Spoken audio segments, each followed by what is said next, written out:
Welcome to Big Boy Golf. Just follow the model. Come on, what happened? I like what you say. I think, and don't take this personally, I think it's how you're saying it now. Yeah. Like it used to be what you said, and now it's I just don't like the way you say it. There's Wait, was that recording? Oh yeah, we're rolling, baby. I thought I was on mute. You guys had zero reaction once again. Well, no, the thing is, there's this level of misery to what you're doing. It's like you hate what you're doing. No, like, do you understand? Welcome to Big Boy Golf. Follow the model. Like there's just so much misery. Yeah, it's a bit of a downer. I was never an actor. I was never anything like that. I have no idea how to control tone. I worked on my tone for days, and this is what it comes out to. So I don't know what to do. Welcome to Big Boy Golf. Follow the model. Oh, it's loud. That's a little better. It was. All right. Huge week. Boys, as always, we got Big Rock in the house. We got Freddie. We don't have Stormy Georgie, although we're gonna have some interesting pre-recorded ideas from him that we are gonna insertion into the pod. So just a recap on last week at the WGC Championship Concession, awful name, golf tournament. Absolutely incredible. I mean, if it's not a perfect example of how our model is working that we put together, Colin Morikawa was number one on our model, and you could argue that he dominated. I mean, he at one point, what was he up? I want to say 4 or 5 strokes on Saturday. 6 at one point. Yeah. And then just when you think it's gonna get tight on Sunday, he just pulls back away. He absolutely crushed, as we thought he would. We were all over him. We were all over a bunch of stuff. Rock, you could kind of go down the line a little bit, but one of the other ones that stands out was Aaron Ray. We were high on. This dude comes out of nowhere. Ron, you're pinging a little for me. Back up. Your volume's a little loud for me. How's that? Sorry. There you go. That? Yeah. Better? Yeah. Man, my mic is strong today. Yeah, your mic game is strong. Aaron Ray was a huge pickup for us. A lot of value, top 30 plus 300. What else? What else did we have, Rock? Well, we also hit the winner in Puerto Rico with Brendan's race. Yeah, that was a big win. We hit the winner with Morikawa. Two tourneys, 2 winners. We hit Patty Daddy top 10. We hit Morikawa top 10. Like you said, the Ray top 30. And then, matchups we utterly crushed as well. Big win on Thursday, and we just maintained all weekend. It was nice. It was a real nice weekend. We also had some other guys.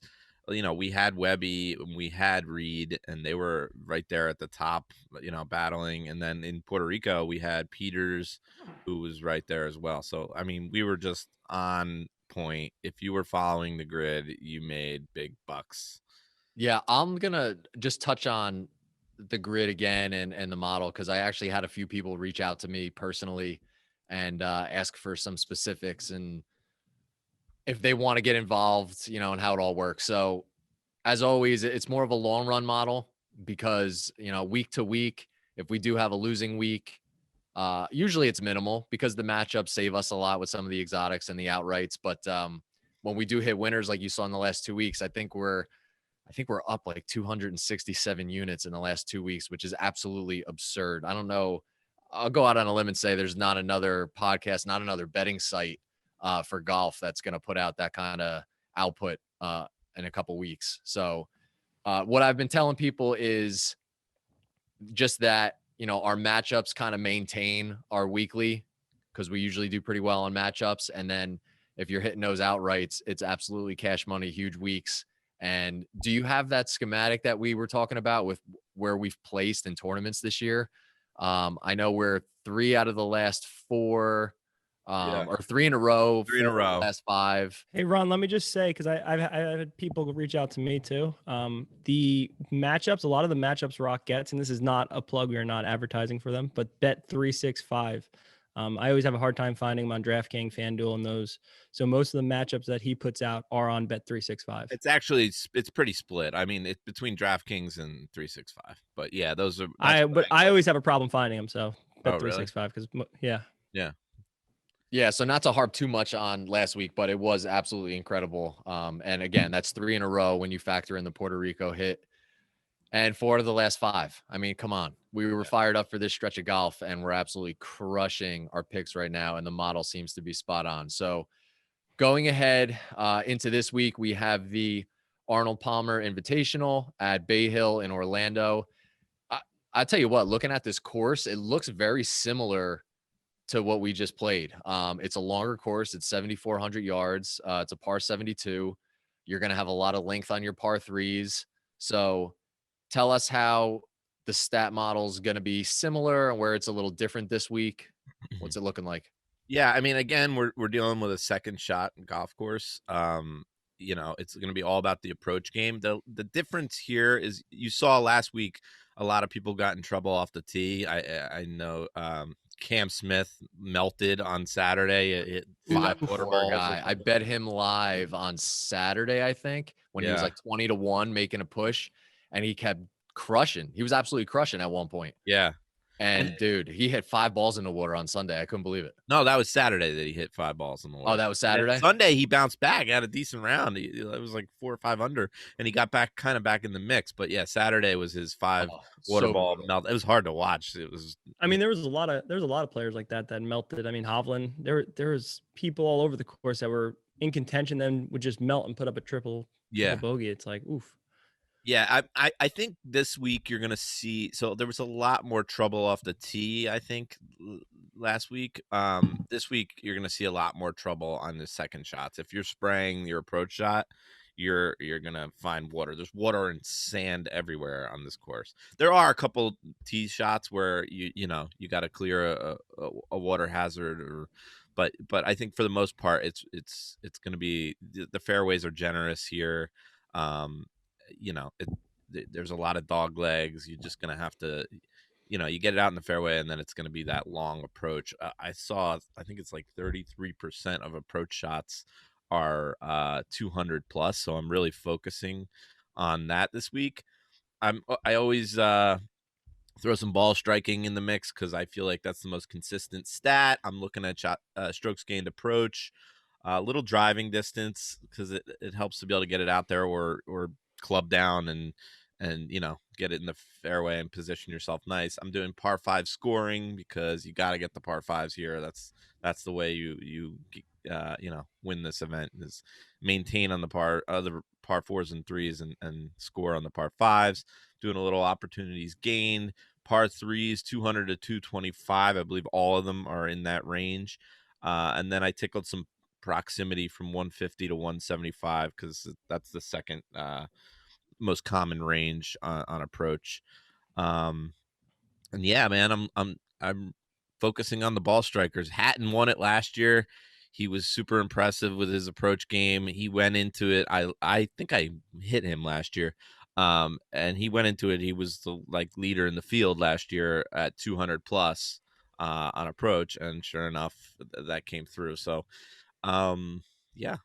Would you say, because I think last week we had mentioned in the pod that Concession was going to be a course where you weren't necessarily going to see a lot of no names because of the level of difficulty, the length, the trouble, the need to hit so many fairways as Colin did to win. But do you see that same thing this week where it's going to test so many different parts of your game that you're going to probably see household names rather than seeing some random guys up here?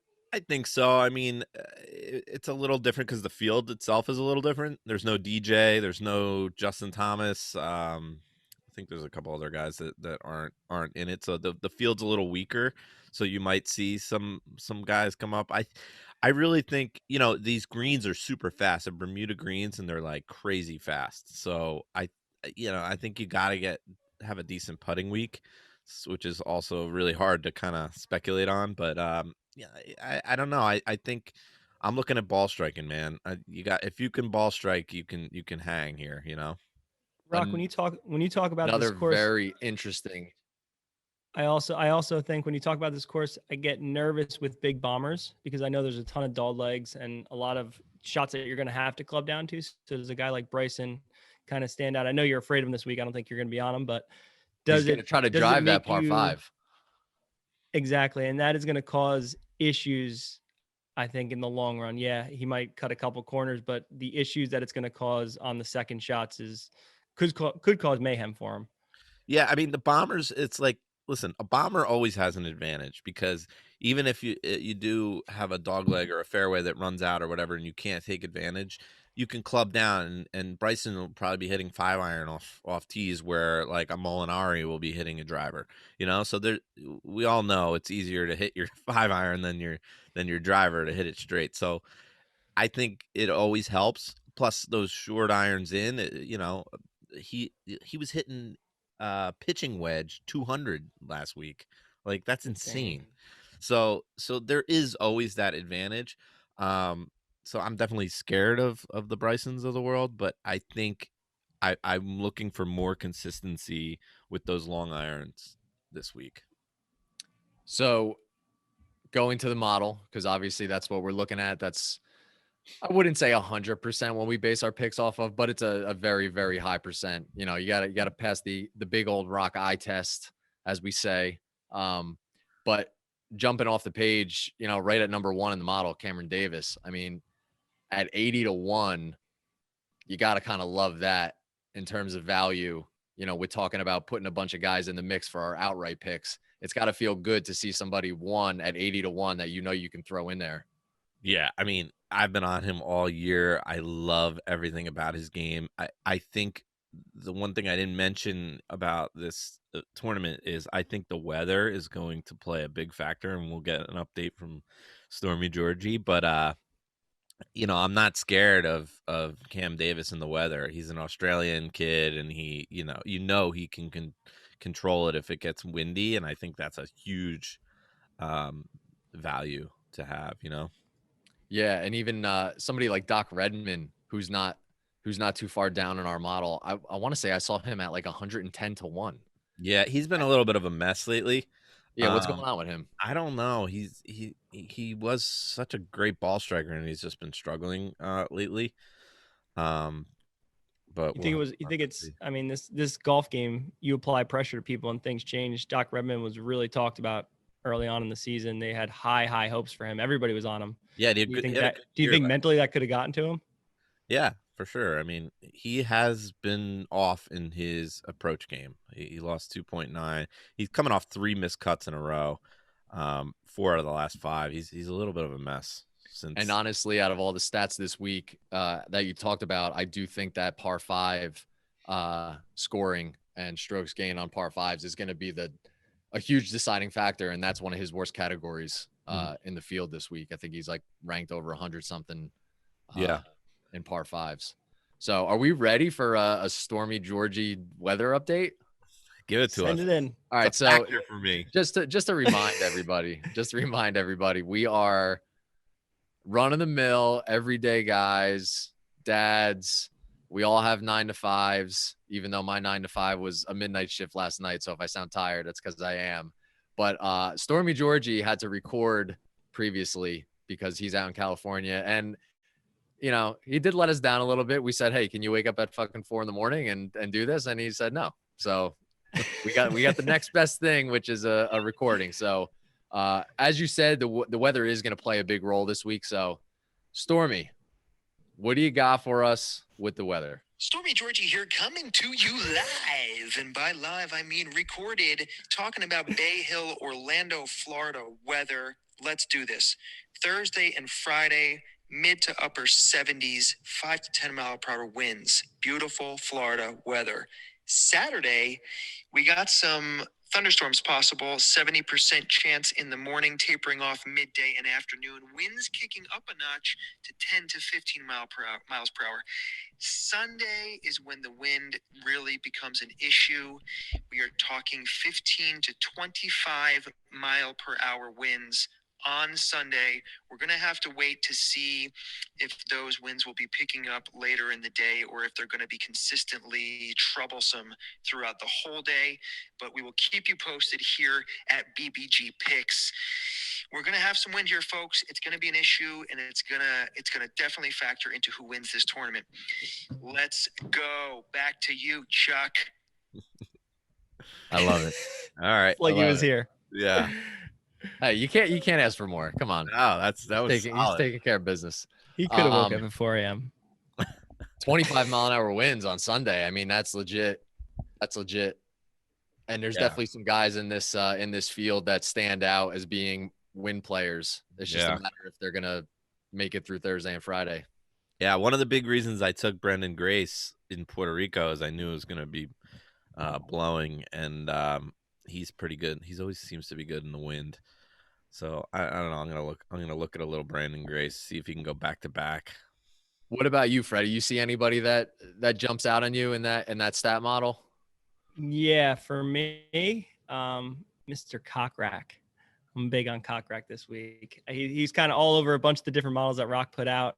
Kind of middle of the pack guy. His odds, his outright is 35-1. I think it's good odds. And he's not a monster bomber. So I kind of like that at this course where it's going to keep it a little simpler, play a little easier for them, I think, where they don't have to think as much. I know Rock thinks the opposite of me. I do want to mention that I hit a pod pick last week. So I now have officially my first win. So I'm actually going to start my own model. I'm going to release that later tonight. By the way, the Cockrack he is kind of a bomber, man. He is a bomber. He is a bomber. Out there. He's not like shorty. He's a natural bomber. He's not like a little guy Rory swinging out of his shoes bomber. Cockrack is he 6'3", 6'4"? He's a big dude. He's a big dude. Yeah. Big dude. Swings like Ernie Els back in the day. Smooth, gigantic swing. I do like him though. He's been playing very well. And I think it's Cockrack. I know. It's Cockrack. I call him Cockrack. All right. He does have a rack. Cocked. I like, and I'm haven't figured out where I'm gonna take him if it's gonna be my value. And I also hit my value, Freddie, as we all did, except Rock. And dude, when you said Finau top 5 last week, I said I didn't like it. I know. He was right there. Finau whisper. Of course, he goes Fanui on me and gets he comes 9th or something. Dude, what a weird guy. Dude. What a weird dude. What did he triple and then went like birdie eagle after it? I think 3 birdies and an eagle. And then he was getting back into it and then he just parred everything out. He's like, come on, man. Want to pick a lane. What? Bro. Rock, what did he enter Sunday? What place was he in going into Sunday? He was in contention. He was in top 5? Yeah, around 5 or 6, something like that. 5 or 6, and then he tripled. It's like you can't write this. You can't write this. Hey, Tony, it's Sunday. Do your triple thing. Do you think because he made such a run the other tournament where he shot the 64 and came back and had a chance, do you think he self-sabotaged and said, let me throw up an early triple, let me have to come back a ton, and then he does. And then he was back in, and then he shit the bed again. I think he does it to himself. I don't think it, consciously you think he does it. That's a I'm obviously being sarcastic, but maybe there's something in him that he knows he can't hang when he's towards the top. I don't know what it is. Is he the best golfer of our time to not win? Look at his stats. Look at everything he puts up. He's definitely unreal. He's definitely getting into that category. Yeah. If you put 3 to 5 wins under his belt, that Tony conversation is totally different. Yeah, totally different. I love how we always talk about Tony because why is it always Tony? It's such a powerful conversation. I mean, we talked about it last week. We compared him to Colin, and we said Morikawa, they shoot the same scores basically, but Colin has that win ability, and it is a big thing. You see guys like Xander Schauffele who don't win, and even Rory right now. I mean, he's won a ton in his career, but he's gone a year and a half without getting a win. And when Colin's winning WGCs and PGA championships, it's it really is crazy. And he was double the odds of Finau. Crazy. Watching Colin win on this Sunday was the biggest tribute to Tiger that I have seen all weekend. Yeah. He came out with a lead, and I mean, the pressure had to be, and of course, like that, the pressure is just unreal coming So out much with the lead, trouble. knowing you have Yep. to defend. So much trouble. It's one shot that can literally tear your three-stroke lead away. And he continued to step on people's throats and push the envelope and didn't let up all the way through the 18th. And that's what Tiger did. And that was so impressive. Yeah. What was impressive too was his putter, because they did talk, and we talked about the pod, that he has historically struggled on Bermuda, how he's been messing with his putter stroke and his grip. And they talked about that a lot. And he had this new modified claw grip that he was using. And I don't know, man, like if he's able to continue that, if you mix in that new putting style that he's obviously comfortable with his ball striking, he is going to be a major, major contender. He always is, but that much more now. Yeah. Well, what struck me is he made the clutch putts, like there was a couple like 11-foot par putts. I'm like, geez. And when you're in that position, poor Billy Horschel, by the way, that guy's a mess. He's a head case. But when you're his shoes are so bad. I know, when you're in that position where you have the leader, you bet on the leader. The one thing you're worried about is that bogey birdie swing, and Morikawa just kept draining those clutch par putts. I was like, yeah, man, keep us alive. And it he is had a lot crazy. of ticklers. Yeah. All right. So another guy that I need a little feedback on is Harris English. Because again, he stats out well, but he's a mess lately. And he's not as much of a mess as some of these other guys because he's having a good season. But is he completely trending down right now? Like, because part of me wants to think that a guy that's playing that well generally should bounce back at some point, or are we just going to see him just peter out the rest of this year? Listen, Harrison, I like that we have him back on Bermuda. I think Poa but he was bad last week too.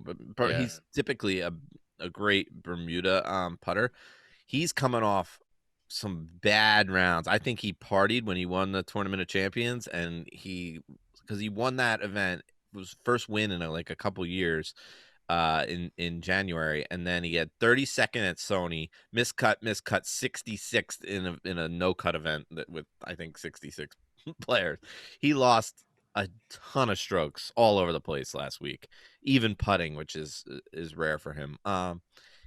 He's a little bit of a mess, but I don't know.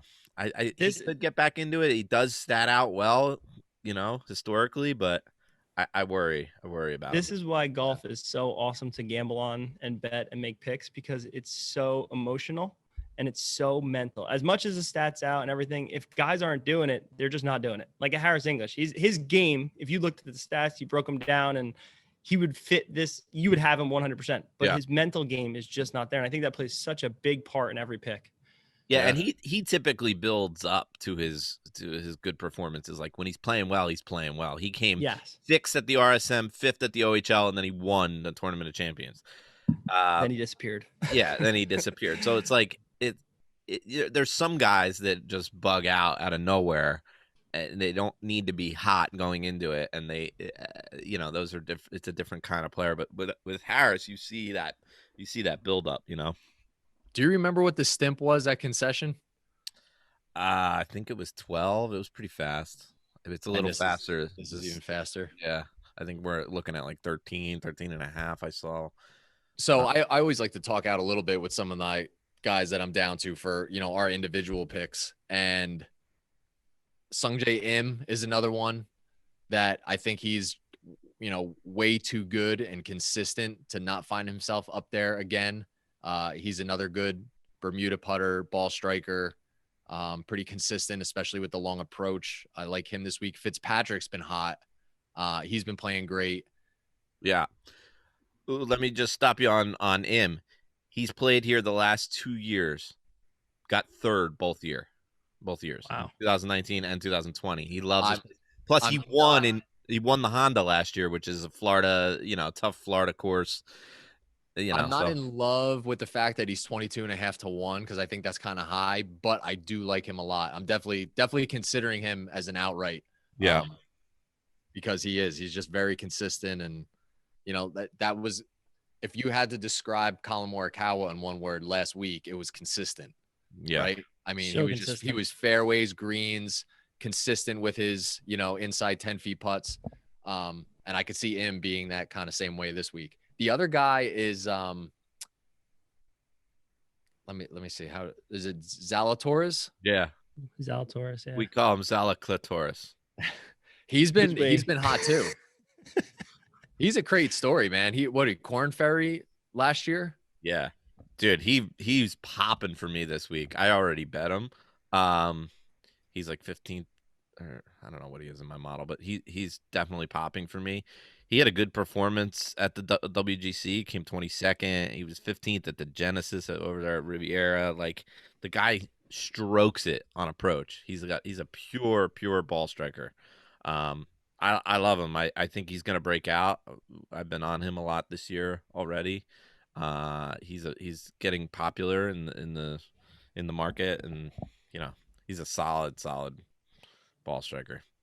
And he could putt, right? He could putt on Yeah, right. Bermuda? Yeah, no, it's not his best surface, but he's okay putting. I mean, he was terrible last week. He lost 4.8 strokes putting at the WGC, and that probably cost him from being in contention, honestly. All right. You want to talk about any other ones, or you want to get into some picks here? I just want to say I love Florida, the Florida swing, man. It's so different than California, like when they're playing out or playing in Arizona in the desert. Like, it is so awesome to see these courses with all the water and all the sand and those pure undulated Bermuda greens. Like, it's so fun to. It's a totally different game to handicap. Yeah.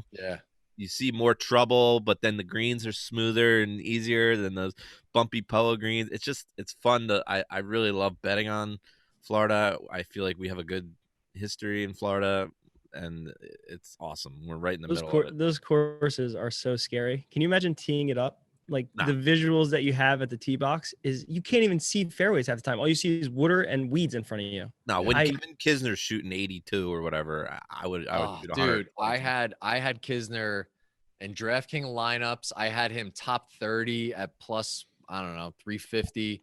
I had him all kind of which ways. And I think I even had him top 10 too. Yeah. And that one freaking round, man, he fell apart. Yeah. But that's what these courses do, especially concession. I mean, I don't know if I've watched a tournament where guys had so many blow up holes. Yeah, I hope they So add that massive blow-ups to the mix of tournaments, because it's awesome. Well, it makes us feel better too.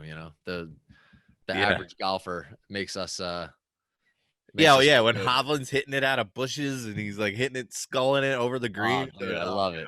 I love it. Finally, it's the best. Yeah. Would you guys rather? I always ask this question. Would you guys rather watch a tournament where like -21, -22 wins, or would you rather watch a tournament where it's like 5 under, 6 under, and you got those blow up holes and everybody's struggling? Totally. Yeah, I love it. I love it.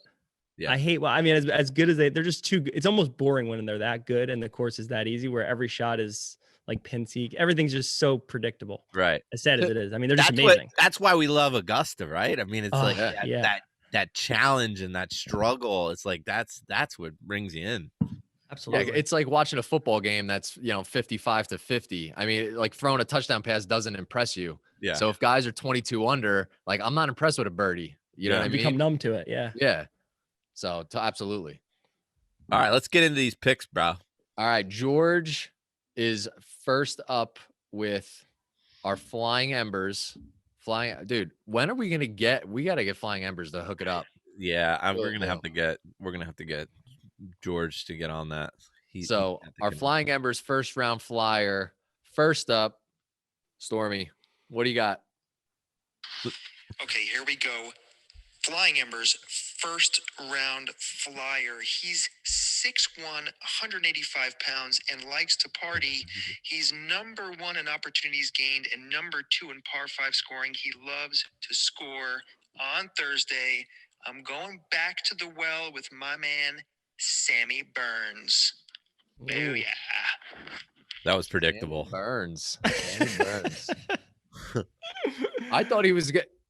Reed's not playing this week, right? Yeah, he is. Yeah, I thought he. When I was listening to that, I thought he was going to say Reed, because I think we talked about how Reed has the lowest average score on tour in the first round. No, I knew when he said he was 6'4" or whatever. I was like, okay. I thought he was going Cam Davis, but yeah. I mean, he doesn't want to miss out on the Burns thing. We missed out on it last time. Burns does love Bermuda, man. He played well on in the Cali swing, and he typically loves Bermuda. So I feel like that should be a tagline. Burns loves Bermuda. Yeah. All right. Where was he? I'm looking at the model. Where was he? I don't see him that high, but no, I don't think he was that high. Let's just see here. I don't know, man. All right, Freddie, you're up next. All right. First I'm between round. two. I'm actually going to throw two names at you, and I want you to give me a reason why and a reason not. You ready? Go. First round leader, Flying Embers, Max Homa. Give us both. I got to give you both? Yeah. Oh, okay. All right. I got to compare 'em. Max Homa or Tom Hoagie. I mean, right away, I like Homa better. I think his Tom Hoagie stats out well here. Yeah. By the way, he has been playing well. Real quick, Burns was 4th in the model. I missed that. Are you sure? Yeah, he's 4th in my stat model. Oh, jeez. Okay. Oh, you're right. Holy shit. So Homa or Hoagie? Listen, Homa has been absurdly hot lately. One thing I worry about him is he's playing so much. Like, at what point is he gonna get like exhausted, emotionally tired? Never. Wasn't he crying nonstop after his win? Yeah, he was pretty messed up. I fell in love with him after that win. I might bet him every week, so I love Homa. I'm taking Homa first round. I just sold myself. Dude. I don't care what you say. Don't care what you say. My model, after I run my numbers here, yep, it's Homa. I got Homa. No, I mean, how do you not like somebody that just won a couple weeks ago and he's got the length? I mean, I like him. Yeah. Thanks, Ron. He's number 1 in the field in par 5 scoring. And that's the stat that's, in my opinion, going to be the most important. So, yeah. First round, Flying Embers, Max Homa. All right. I am going to go with. So I'm between a couple guys, like I said. I think I'm going to save a bullet for this other guy. Let me use that line. Oh, man. Oh, what are you battling with? Im seems to score well early in tournaments. I feel like you see him shoot up early sometimes, and then he struggles Friday, Saturday. Yeah, he just struggles putting 4 rounds together. When he does, then he's unstoppable. But so part of me wants to take him first round leader, but I really do like him to win. I do feel like I see him a lot. I'm going to take him first round leader. I'm going to take him first round leader. I feel like there's been many times that I've watched tournaments and he's top 5 or just somewhere, shoots up right away. I do like his consistency, and I like a lot of things about his stats this week. So, Sungjae Im, Flying Embers, first round leader. I will give you his odds. I am seeing 40-1. That's great. Ooh, That's 40-1. nice odds. That's really good. Yeah. Great odds. Homa was 66-1 for the record. That's awesome too. Yeah. Sammy Burns, 50-1. Wow. All right. I'm between two. I'm between Cam Davis and Luke List. Oh man. I think I'm gonna go with Cam Davis because I'll kick myself, but I'll probably have Luke List on the first round leader list. You got me in love with Cam Davis. You sold me on him. Oh, dude, he's so good and he's so fun to watch. He's so fun to watch. I hope he's in a featured group. Like, I love watching him strike the ball. It's freaking awesome. Yeah. Number 1 in the model, man. Yeah. Can't argue with it after last week. Yeah, exactly. So yeah, I'm gonna go with him first round leader. All right, winner picks. Back over to Freddie. Outright. We already talked about him, but I'm going with the name I can't say correctly. I'm going to continue to say it incorrectly. The Cock-a-rack. Cock rack. Dude, I like him a lot. I don't know. His odds were a little short. I think it was really hard to find. I don't know, Rock, you can confirm or not. It was really hard to find value here. A lot of guys stand out, but a lot of them just don't have the value that they should here. So Yeah. it was really tough to make a selection. But I found Cockrack kind of in the middle there, so I'm going with him. 35-1. I'm gonna go Zalatoris outright. I was thinking about him. So yeah, I don't know. There's just something about him lately. I think he's almost too green to realize how well he's playing and the position that he's playing in, if that makes any sense. You talk about other guys that, like we said about Burns, like maybe he felt a little pressure to perform. Zalatoris coming from the Corn Ferry last year, maybe it hasn't really sunk in yet, and he's just still riding that high.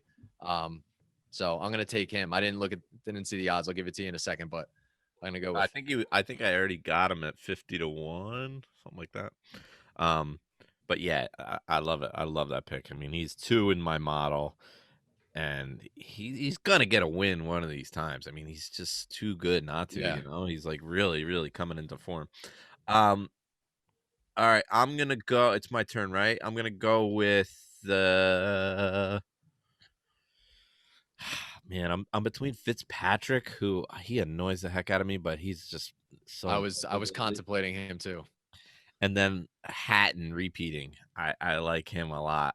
Rock, you don't Hatton. have Brandon Grace up there? I mean, I like Grace in the wind. I thought for sure you'd have him. I'm going Hatton, man. The guy's ruthless. I feel like you're getting good value at 18-1. He's arguably like the best player in the field.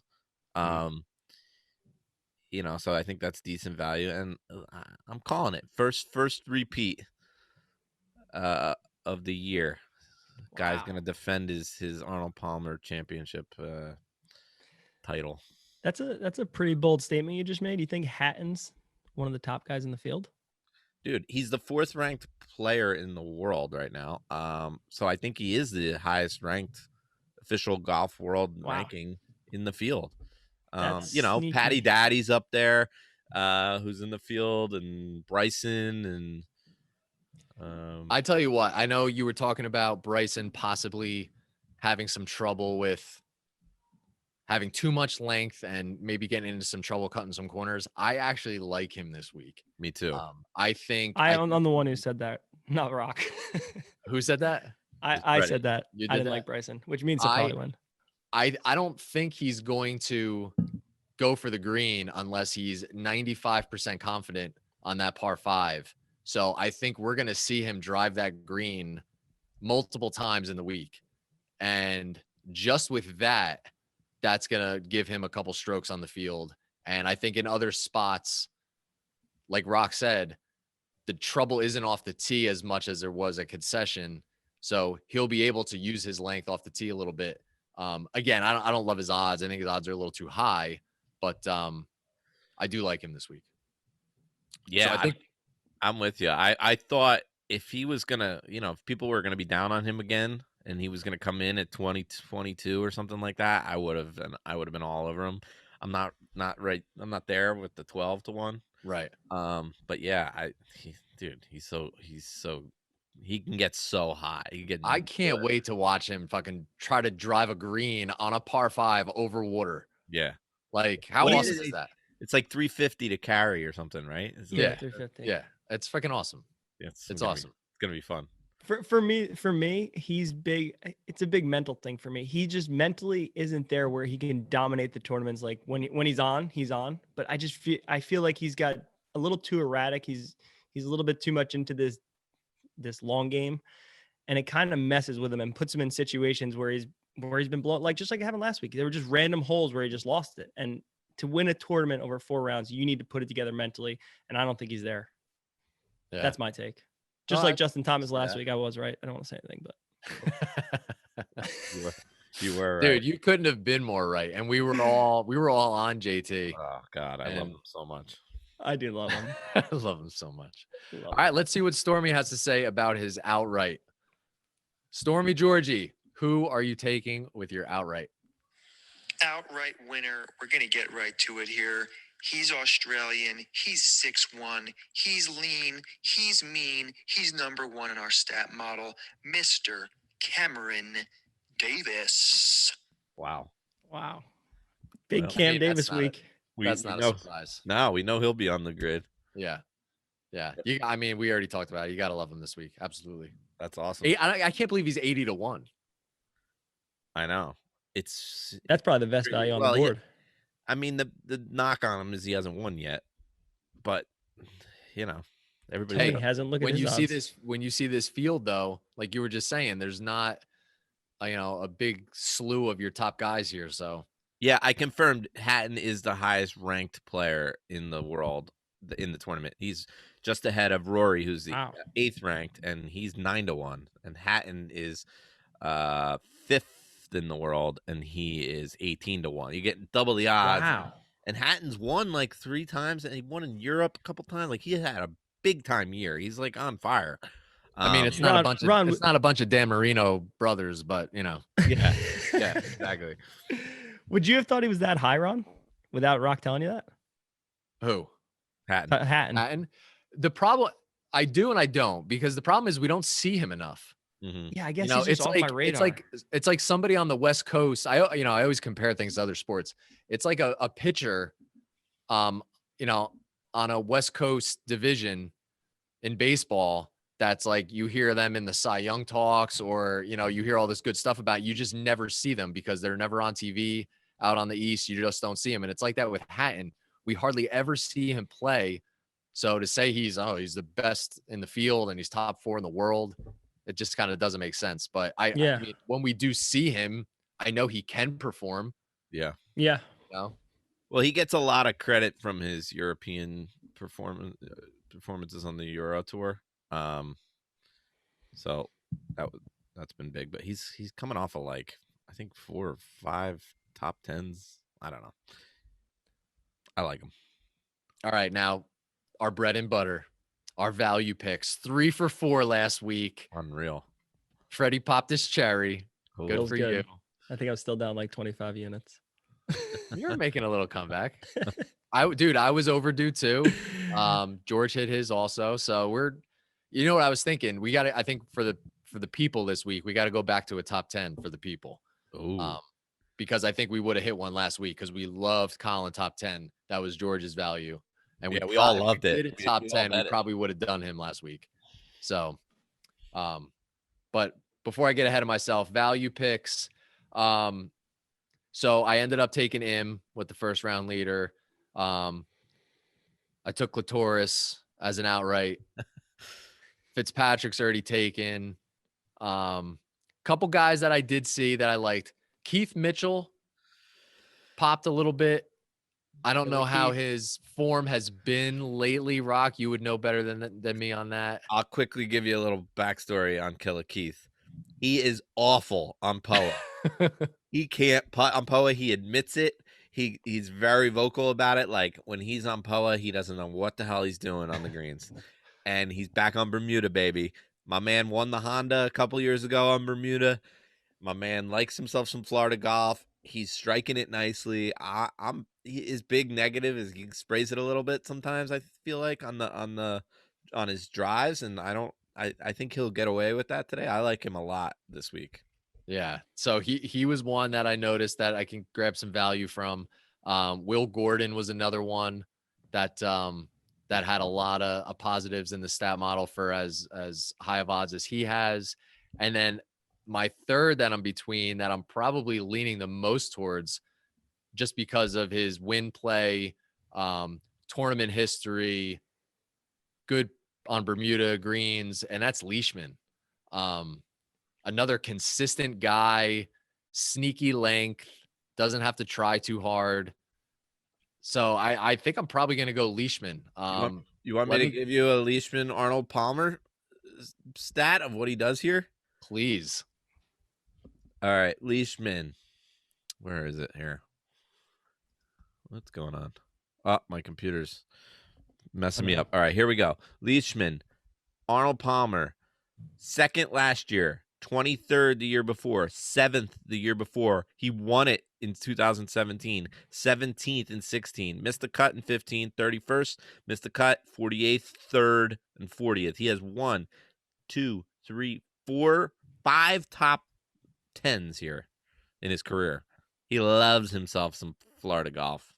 All right, I am going to go Leishman, top 20 at plus 225.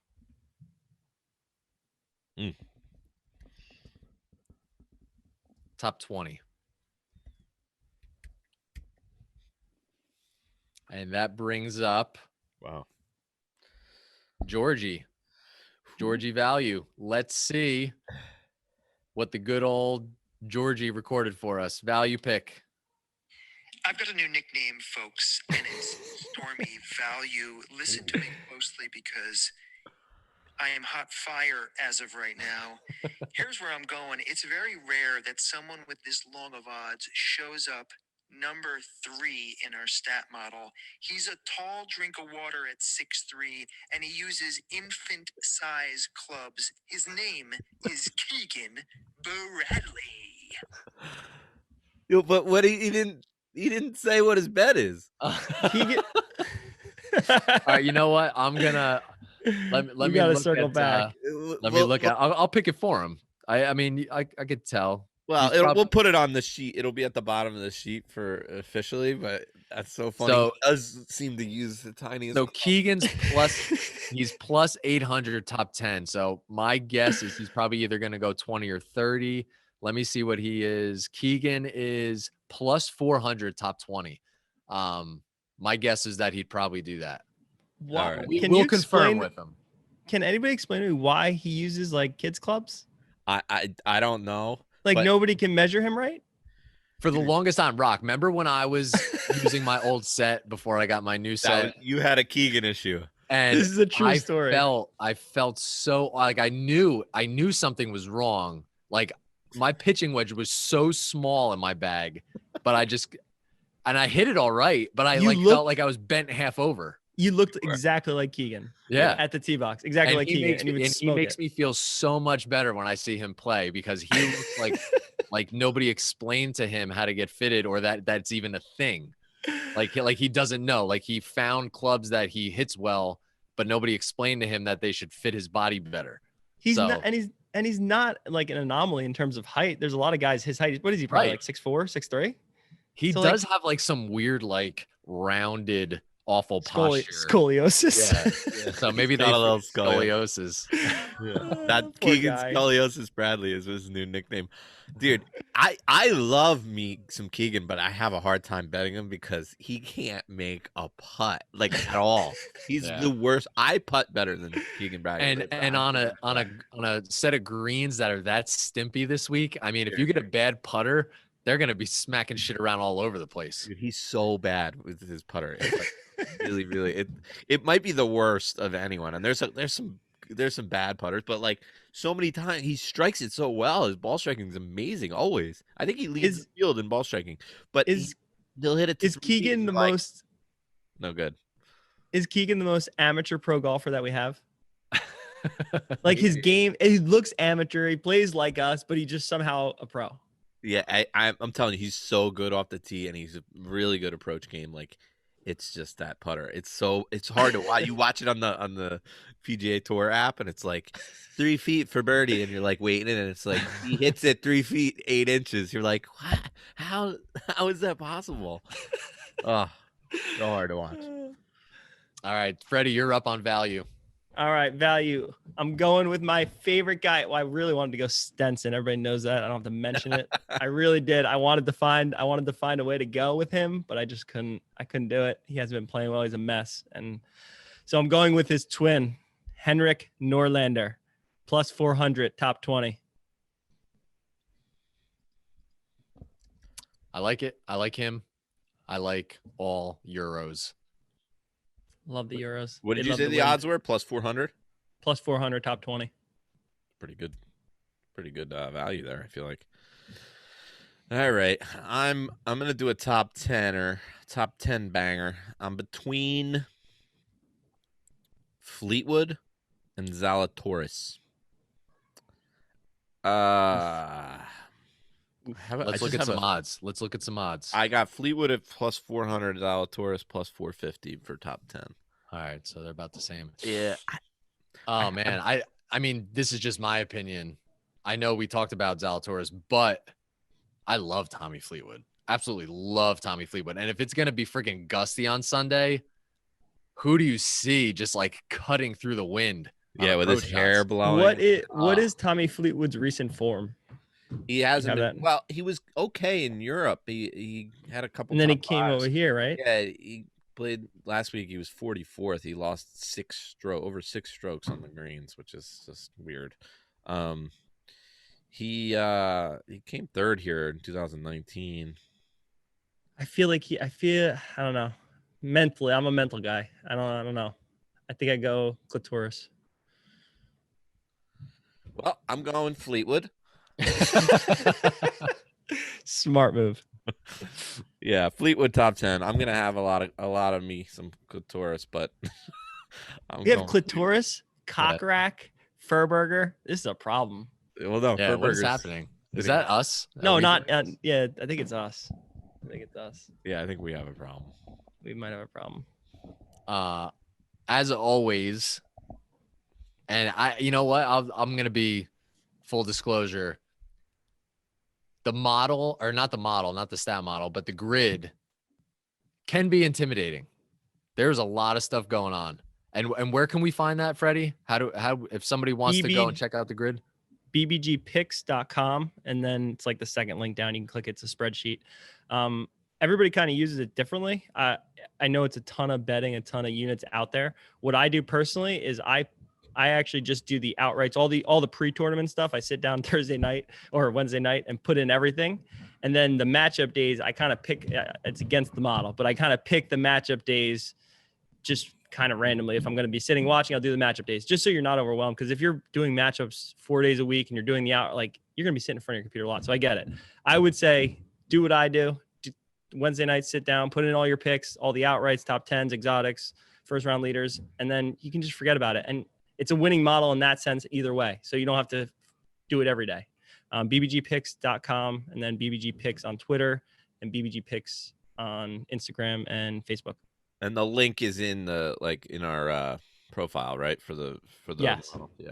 Yeah. So it's a little intimidating with the amount that's on there, and there is a lot of units fronted for a lot of this stuff, but like we just said, I mean, this is a very, very successful long run model. And I personally have to sack up and get into this thing deep. And I'm talking deep because I've tickled exotics. I usually take all the outrights. I usually tickle some exotics, and I have the same problem as you, Freddie. I don't have Bet365. So sometimes I can't get the exact matchups. So I have to kind of finagle a little bit, but I'm telling you, most of my matchups are on DraftKings. Sometimes I can find them, but I don't sometimes, find them. But Ron, that's the big thing for me is I was doing matchups and getting whatever I could, but then it's me. So I don't run good. So I got every matchup that lost. And then Rock would have a winning matchup day and I'd have every matchup that lost. That's why. So if I can't get all the matchups, if I don't get all the matchups, I don't do it, which I don't have Bet365 because I'm too cheap. And let's be honest. I mean, if we're just taking the outrights, you're relying heavily for all your units in that, and the matchups always even us out on those losing weeks. There's a lot of weeks that we even win money or pretty much break even without hitting an outright.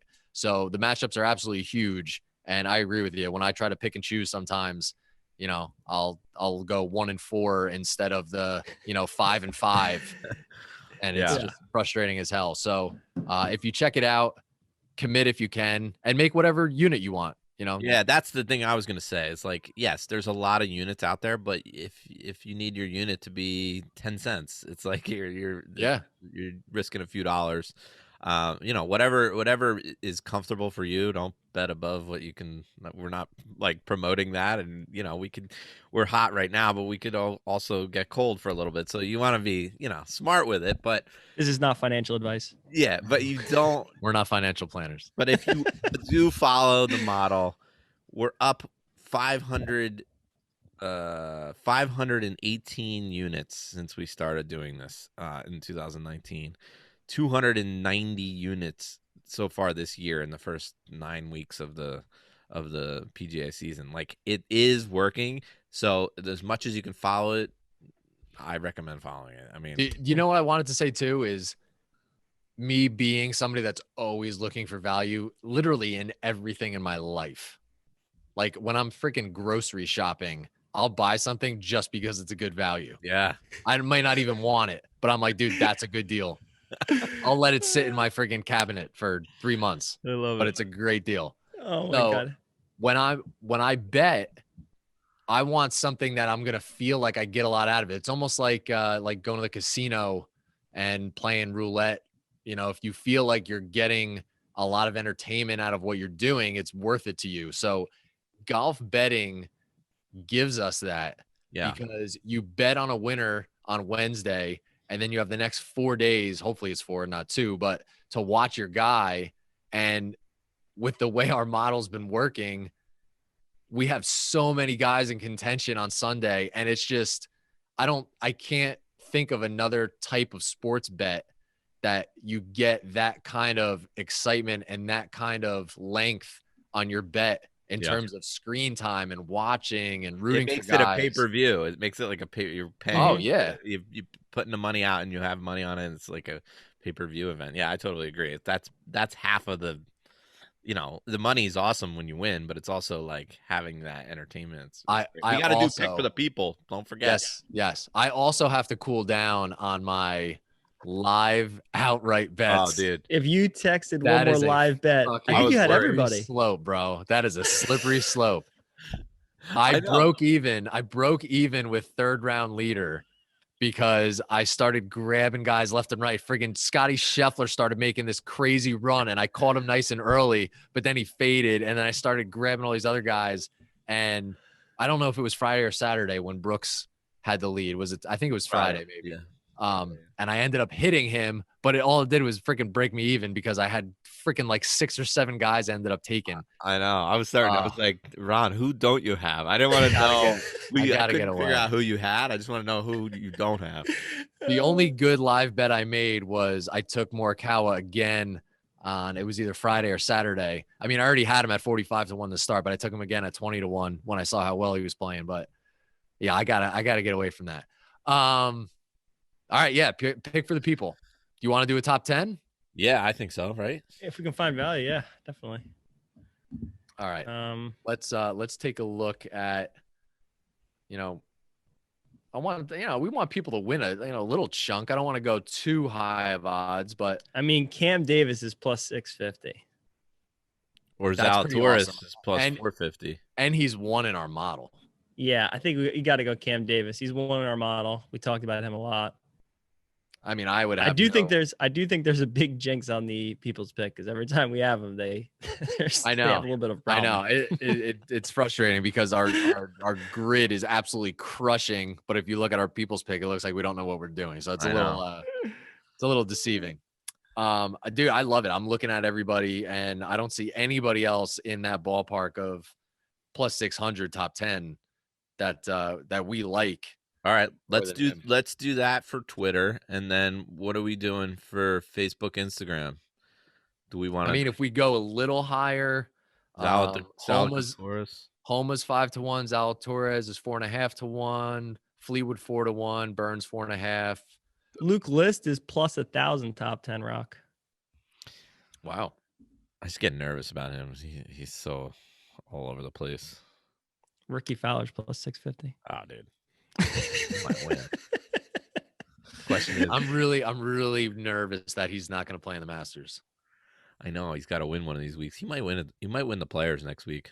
I think I'm going to save. I'm going to save my Ricky Fowler bullet for the Players next week. I like him there. He's won before there.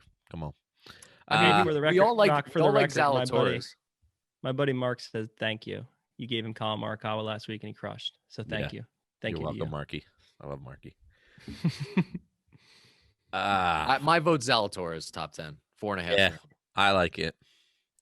Zalatoris top 10 and Cam Davis top 10. Yep. On Twitter. Yeah. All right, done. All right. Done. Good pod, boys.